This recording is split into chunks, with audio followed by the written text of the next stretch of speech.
Hello, কী হলো? 8টা বাজে তো, উঠবো না? ওঠো, অফিস টফিস যাবো তো। ওইসব ছাড়ো। 23শে জানুয়ারি আসছে, তার আগে আমাকে একটা শক্তপোক্ত জুতো কিনে দেবে। কেন?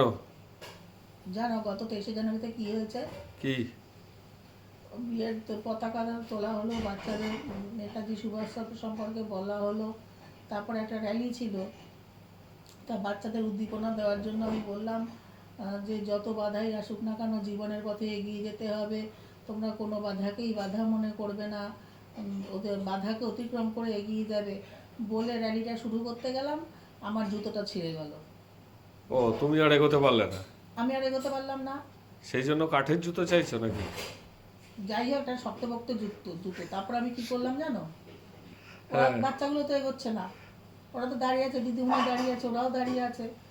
তখন আমি বললাম যে তোমরা সমস্ত বাধা অতিক্রম করে সবসময় জীবনের পথে এগিয়ে যাবে, কিন্তু জুতো জুতো ছিঁড়ে গেলে, জুতো ছিঁড়ে গেলে আলাদা ব্যাপার। ও,